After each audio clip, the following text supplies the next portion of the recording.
Once I was a research scientist. It was a long time ago now. You can tell by the fact that this doctoral thesis was typewritten.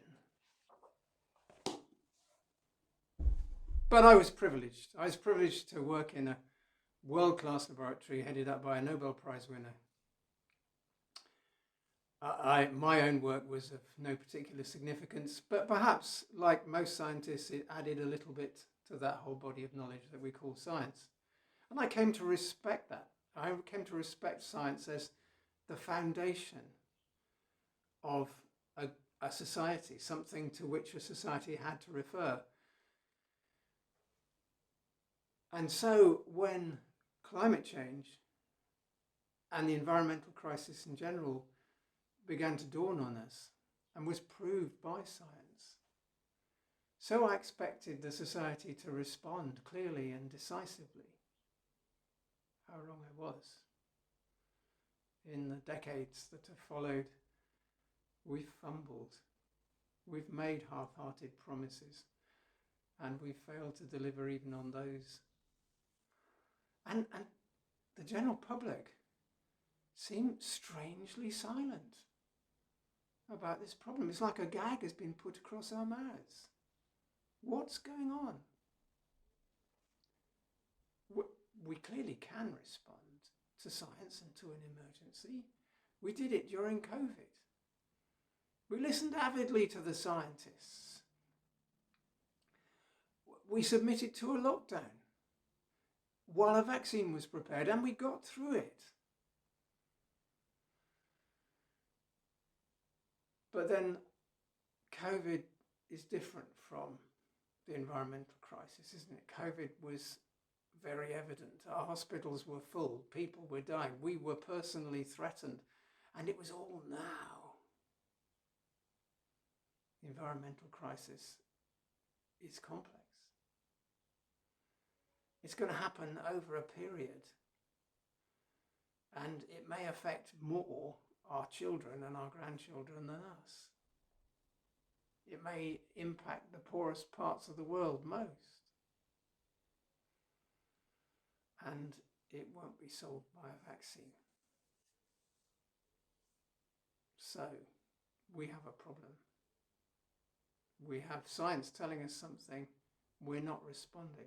Psychologists call this sort of problem cognitive dissonance, whereby we believe in something like the science about the environmental crisis, but our own behaviour conflicts with that belief. In this case, we have an economic and social system built around the freedom of the individual to do just as they want to do. That conflicts with science. We know that to respond to the science is going to make deep changes to our lives. We don't quite understand what those changes are. We can't even imagine at this point what life in a better harmony with the earth would look like. But we're worried. So what do? George Marshall has investigated and reported in his book, Don't Even Think About It, what psychologists are saying about this moment in human history. And one of the things that he comes up with is that when confronted with this sort of dissonance between science and our way of life, we look around us, around our associates, our tribe, our politics, and see how they're responding. And of course, the place that we do that today is social media.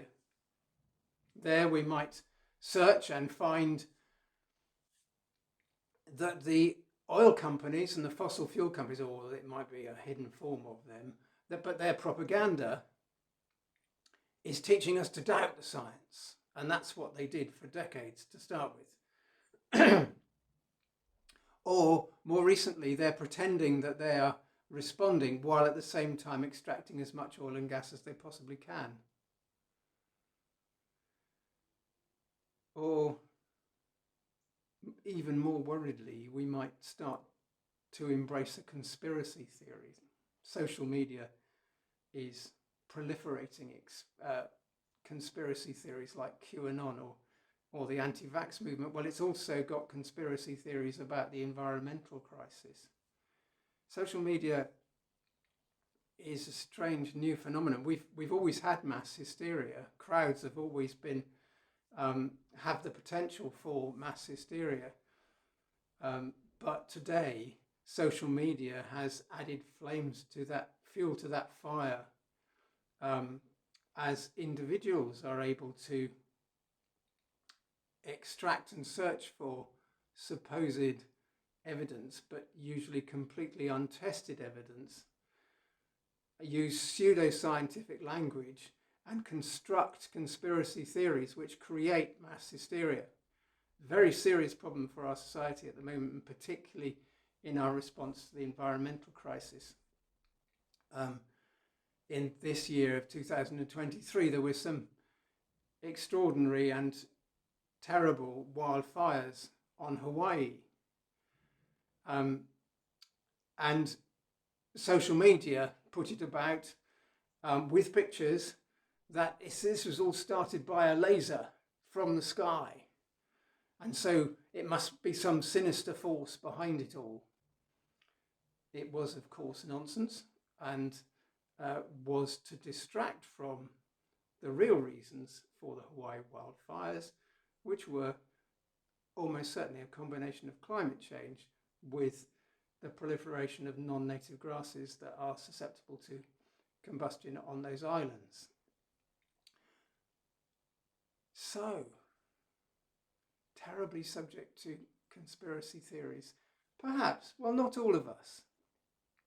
No, most of us will shun that sort of world, but what we will do is keep quiet. We'll keep stumm, silent about this terrible wound in our minds. Because you see, it's not that we're bad people, it's just that we don't know what to do about it. We're overwhelmed by it. A wound in our minds that needs to be healed, but no way that we can see that can be done. Of course, it affects our politicians as well, because they have the science and they have the general public, and they know that there's a conflict. This same cognitive dissonance affects them. We do need good leadership today, good political leadership, but I think it might be false to say it's all the fault of the politicians. I think the difficulty is partly that the general public are not willing at this point to react. So the politicians will promise. They'll make big promises sometimes about what they will do in order to show that they are listening to the science. But at the same time, as the need comes to deliver on those promises, so they draw back. They fail to deliver on those promises. So they promise and they fail to deliver. They promise and they fail to deliver. And this is happening, I believe, right across the Western world at this time. So there we are. To summarize, a cognitive dissonance between what science is telling us and therefore is true, and how our society is made up, our way of life, which is deeply antagonistic to the sort of changes that we feel will be necessary, the sort of radical changes that will be necessary in our society if we are to respond and live in a better harmony with the earth. Silence is one response. And some people say that science is breaking down. Some people are hopeful that people are beginning to talk about it. I do hope that's true. Conspiracy theories, they're a real problem. And they can take us into a whole mirror world, down a rabbit hole into Wonderland. but it's false. We have to live in the truth, and we have to find a way to live in the truth. And that's what these videos are set to explore.